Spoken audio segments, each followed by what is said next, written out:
త్వరలోనే తెలంగాణ మంత్రివర్గ విస్తరణ ఉంటుందనే టాక్ బలంగా వినిపిస్తోంది. ఈసారి విస్తరణలో కొత్త వారికి అవకాశం ఇస్తారని అంటున్నారు.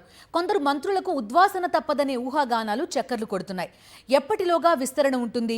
ఎవరెవరికి మంత్రి పదవులు దక్కబోతున్నాయి? తెలంగాణ క్యాబినెట్ లో మొత్తం 18 మంది సభ్యులకు గాను సీఎంతో కలుపుకొని 16 మందే ఉన్నారు. నిబంధనల ప్రకారం ఇంకా మరో 2 మంత్రి పదవులు ఖాళీగా ఉన్నాయి. దీంతో ఆ ఇద్దరు ఎవరా అనే చర్చ జోరుగా జరుగుతోంది. సామాజిక సమీకరణాలు, జిల్లా సమీకరణాల నేపథ్యంలో తమకు మంత్రి పదవి పక్కా అని కొందరు నేతలు పదే పదే చెప్తున్నారు. త్వరలో కేబినెట్ విస్తరణ పక్కా అని కాంగ్రెస్ సీనియర్ల ద్వారా అందుతున్న సమాచారం.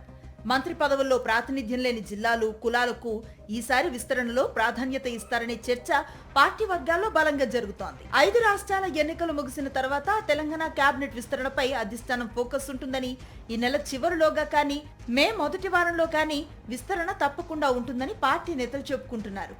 తనకు మంత్రి పదవి తప్పకుండా ఇవ్వాల్సిందేనని, ఎన్నికలకు ముందే తనకు హామీ ఇచ్చారని కోమటిరెడ్డి రాజగోపాల్ రెడ్డి పట్టుబడుతున్నారు. అయితే ఉమ్మడి నల్గొండ జిల్లా నుంచి రెడ్డి కమ్యూనిటీకి చెందిన 2 నేతలు మంత్రి పదవుల్లో ఉన్నారని, ఈ నేపథ్యంలో మరో రెడ్డి నేతకు మంత్రి పదవి ఇవ్వటం అధిష్టానం ముందున అతిపెద్ద సవాలని రాజకీయ విశ్లేషకులు భావిస్తున్నారు. ఉమ్మడి నల్గొండ జిల్లా నుంచి ఎస్టీ లంబాడా సామాజిక వర్గం నేత బాలునాయక్ మంత్రి పదవి కోసం తీవ్రంగా ప్రయత్నం చేస్తున్నారు. ఉమ్మడి వరంగల్ జిల్లా నుంచి విప్ రామచంద్ర నాయక్ మంత్రి పదవిని ఆశిస్తున్నారు. ఉమ్మడి రంగారెడ్డి జిల్లా నుంచి మల్లెడ్డి రంగారెడ్డి తన వంతు ప్రయత్నం తాను చేసుకుంటున్నారు.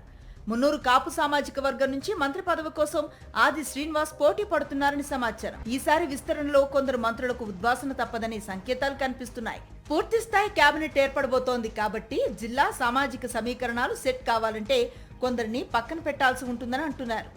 కాంగ్రెస్ ప్రభుత్వం ఏర్పడి ఈ నెల చివరి నాటికి 2.5 సంవత్సరాలు పూర్తవుతున్న సందర్భం కాబట్టి ఈ నేపథ్యంలో కొత్త మంత్రులు కూడా వస్తారని అంటున్నారు. కాబట్టి ఎవరి మంత్రి పదవి ఊడుతుందో అనే దాని మీదే జోరుగా చర్చ జరుగుతోంది. ఉమ్మడి కరీంనగర్, ఉమ్మడి వరంగల్, ఉమ్మడి మహబూబ్ నగర్ జిల్లాలకు చెందిన మంత్రులను మారుస్తారని అంటున్నారు. దీనిపై కాంగ్రెస్ పెద్దలు అనధికారికంగా కూడా స్పందించడం లేదు. మొత్తం మీద చూసినప్పుడు త్వరలో విస్తరణ జరుగుతుందని, మార్పు తప్పదు అనే మాట గట్టిగా వినిపిస్తోంది. ఈ నేపథ్యంలో కొత్త మంత్రులు ఎవరు అనే దాని మీద కన్నా ఎవరి మంత్రి పదవి ఊడుతుంది అనే దాని మీదే విశ్లేషణలు జోరందుకున్నాయి. మరో 3-4 వారాల్లో పూర్తి వివరాలు బయటకొస్తాయని కాంగ్రెస్ సీనియర్లు చెప్పుకుంటున్నారు.